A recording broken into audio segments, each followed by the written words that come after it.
Welcome to part 2 of Let's Waffle, looking into round 12. Big talking point this week, John, will be the submission for AFL reserves teams in the WAFL. What can we do to stop this immediately? Oh, look, I've turned, Ross. I've turned. For the interests of West Australian cricket, not in that way. I thought that shirt was a dead giveaway. Don't worry about that, Ross. I mean, there are challenges out there, but that's one that perhaps will remain further away on the back burner, so to speak. Have you seen The Hangover too? Yeah. No, I've changed because I think it's in the best interest of West Australian cricket that West Coast and Fremantle win. West Australian cricket? West Australian footy and cricket too, no doubt. But for West Australian footy, the Eagles and the Dockers should win. There is absolutely no doubt. They both lost on the weekend. Absolutely no doubt. If they'd had a reserve side, they would have won their games. There is absolutely no shadow of a doubt that is an incontrovertible fact that West Coast would have beaten Collingwood if they'd had a reserve side, because Collingwood had a reserve side and they won. What other conclusion can you draw from that match? I'm just hinting at a little bit of sarcasm there, I think. I don't know, where'd you get that from?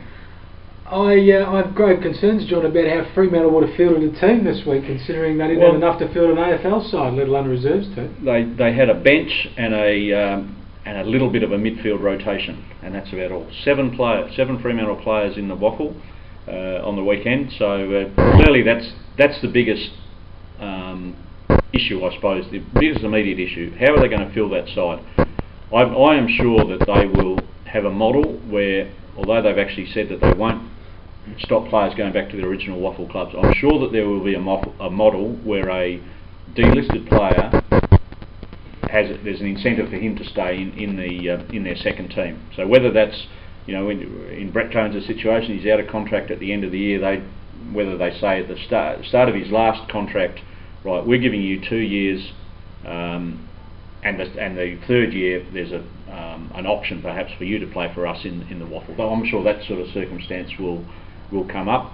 Filling the side's going to be an issue. I mean, it's pointless filling it with amateurs because they're talking about they want to prepare their players in the structure and the way that they play football at the highest level. You can't do that if you're one of 7 players and the 15 other players on the field are amateurs who train 3 hours a week, can't run out of sight in a dark night, and can't come to that standard. So, I mean, there's going to be a bag full of goodies though being offered this week. Money. And the word is, there'll be $1 million a year to the WAFL clubs, which will be frittered on.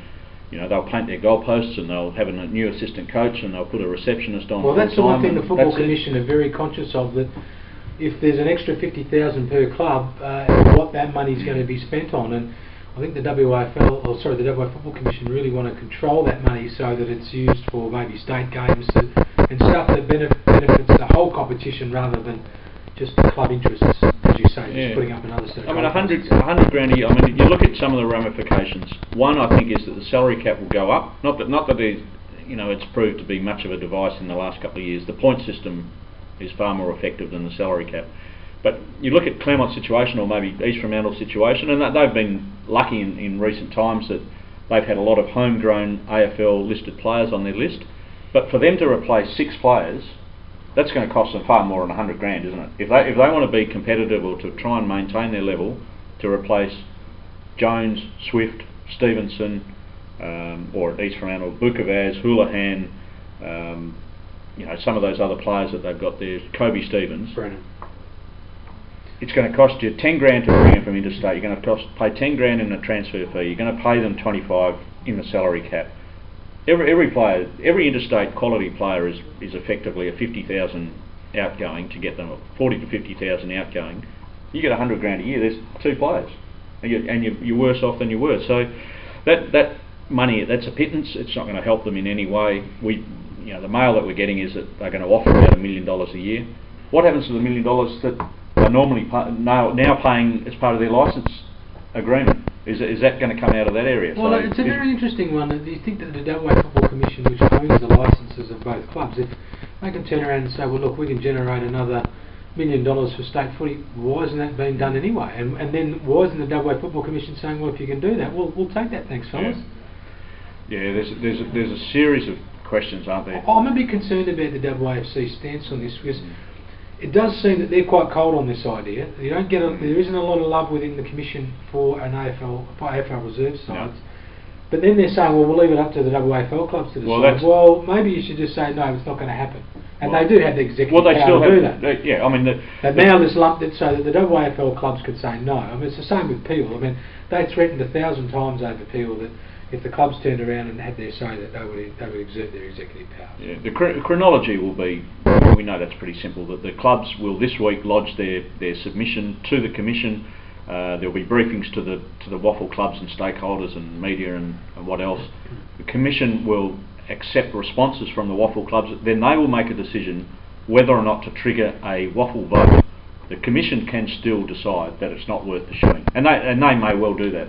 And certainly there's a couple of WAFL clubs who suspect that could happen. I think as a political device, they will send it back to the WAFL clubs. I would be very surprised if the Commission could. I mean, the Eagles and the Dockers have put hundreds of hours into it. They'll produce a 200-page document with bells and whistles and... fair bit of lobbying going on to it. Yeah. A few phone calls and death of night. So that, I mean, I'm sure that it will be a highly professional submission, which the Commission will say, there's some merit in this. This is a matter constitutionally needs to be dealt with by the WAFL clubs. We will put it to the WAFL clubs for their vote. I am sure that they will knock that back 9-0. Now the debate might be very tight within the WAFL clubs. I'm sure that, I know that certainly West Perth, Claremont, East Fremantle, South Fremantle and Swans are still 100% adamant that they're opposed to it. I'm not sure if every other club is as strong, but there's no point having a 5-4 vote. You're going to have a 9-0 vote with maybe a pretty heated or strong debate within WAFL ranks, perhaps before that unanimous vote comes back. The massive issue is what happens next. If and when it gets knocked back, what do? Do they go harder to get to have independent licences, which the AFL would like? The AFL would like to hold all AFL club licences. Do they then look to go into the AFL reserves competition if there's one set up? Do they look to have a host club arrangement with maybe Perth and Peel, or East Fremantle and East Perth, or Subiaco perhaps? These are the things that the ramifications that come from when this is knocked back, as I'm sure it will be the things that really can go to the roots of WAFL footy. It strikes at the heart of who's allowed to own WA footy. Does WA football own it, or is it owned by a football commission on the east coast of the country which has no WA representation? Anyway, moving along. State game coming up in a couple of weeks. Went down to Mandurah during the week just to have a look around, had nothing else to do. Put my desert boots on and headed down there and went and had a look at the facility at Ruston Park. John, state game 3 weeks away. I'm not too sure that facility is going to be fully ready. Well, it'll be tested this week because a lot of capital work still going on there. The Perth crowd for the Peel game this weekend, which will perhaps extend up to about 600 people, will perhaps double what they're going to face for the state game. So I would think that it'll be very strongly tested this week, and I'm sure it'll come through with flying colours. State game captaincy. Josh Roberts is now out of the frame with injury. He won't be playing against Queensland.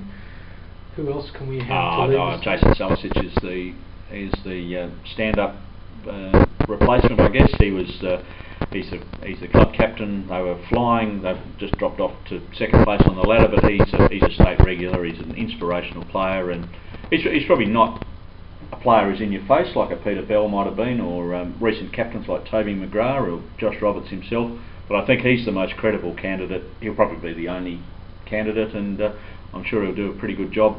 We've never lost to Queensland in 7 games, and I'm sure that's not going to start this year. So 3 weeks' time, Jason Salicic to lead out the Black Swans and to get another win on his CV. Well, let's look forward to one thing. Sorry about Ross. Luke Miles, he'll be out of action too. Terrible knee injury on Saturday against Claremont. He was lined up to play in the back pocket in the state game. Nasty situation where Jerick Whedon came in, dived at the ball on the ground, so he's on the ground and Miles comes over the top and gets his leg similar caught. to what Jamie Graham I think slightly different in that I think in that circumstance Graham got to the ball and the player came in and took his legs out from under him. I think in this one that Whedon got to the ball a little bit quicker and that Miles was just a little bit behind, and actually I think Miles went to kick it off the ground, missed the ball, got his foot stuck under and went over the top of Whedon and knew instantly I think that his knee was no good. So that's a blow for Swansea. He's been in pretty good nick since he came back from St Kilda, and I think he was just about a certainty to play in the state game. So maybe a Graham Jetta or a Dustin Burns or an Andrew Stephen might come from outside the squad into the Jeddah's in the squad, but the other two might, one of them might be added to it. Foundation Day weekend, long weekend in Perth, Western Australia. So the WAFL celebrated with one game on Saturday, and it's played in Mandurah. Peel versus Perth on the Saturday, John, 2:15, Bendigo Bank Stadium. I think Peel will win that game. I mean, Perth had a pretty good win. They had a 5-goal win over Subi, who are only just going, aren't they? Hard to pick Subi, aren't they? 1 minute they look the goods. Well, the gap between their best and worst is quite. Well, we haven't great. seen their best for a while now. They got belted by Peel a couple of weeks ago, and then Perth were all over and kicked 8 goals in the last quarter to run over the top of Subi. They're just about the worst last quarter team in the WAFL, Subi, which doesn't say a lot about their fitness, and also their quality, I guess. As the longer the game goes, their lack of quality gets exposed. Peel are going okay. They had a good win the previous week. They were in the game. They were a goal down at 3/4 time against South, and they lost by a goal. So they held their own, but just couldn't get over the line. I think they'll get up at home. Yeah, I'm going to pick Peel as well for that one. And on Monday, 3 games: East Perth versus West Perth at Medibank Stadium, the Perth Derby. Yeah, West Perth, they got a kick in the pants losing to Claremont. They'll come back very hard, and I think that there's a reason that East Perth have only won 3 games this year. They've been in good nick recently, but there's a lack of class in that side that their lack of class will be exposed by West Perth. I think Michael Swan might miss too, hurt his knee, not badly, but was certainly hobbling after the Foxtel Cup. So he's got to be in doubt. West Perth, I think, will have too many answers for them. Yeah, I'm going with West Perth too. What concerns me is East Perth had that game in Darwin, and it was very, very humid, and as we said, East Perth were out of gas in the last quarter. Yeah, their season changes a bit now, doesn't it? Because they're a long way back in the WAFL comp. It's going to be a lot harder for them to break into the 4, but they're alive in the Foxtel Cup, so do their priorities change a little? And we'd be remiss of us also not to mention that this week there's a hat-trick premiership reunion happening after that game or during that game at Leederville Oval on Monday. So most of the 38 players who took part in those 3 flags in the early part of the decade will be there on Monday. Wearing their Eagles uniforms on East Perth. Some very fine East Perth players in that lot. David Antonowitz, he was a good John 23rd student. I think he went there for a week. Yeah, he did.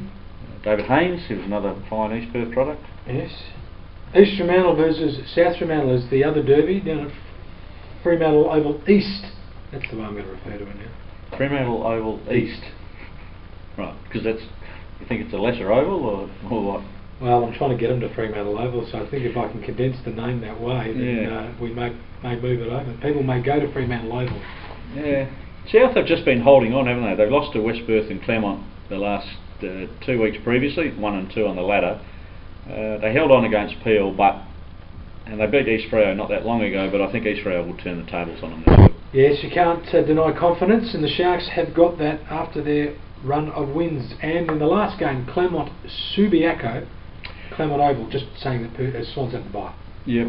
Claremont back to their board, approaching their best. I think they were pretty happy with the way they went about their business. Subi no doubt will come back. They've had 2 very ordinary performances, so that's they haven't lost more than 2 in a row at any stage this year, even though they haven't really been convincing. But I think that Claremont, with Whedon back into some pretty good nick, Chad Jones just looking deadly. Whedon and Ian Richardson, the 2 half forwards, had 9 shots at goal on Saturday for 1 goal between them. So they could have won that game by a bit more. I think they'll be back on track. Andrew Brown perhaps to come back. Andrew Foster. I mean, there's some high quality players just waiting in the wings at Claremont. I think they'll have too many answers. Well, that's it for Let's Waffle for this week. Just remember the email address. That's onlinesport, all one word, onlinesport@wanews.com.au. Send in your questions, and this week's question is, who is the best player?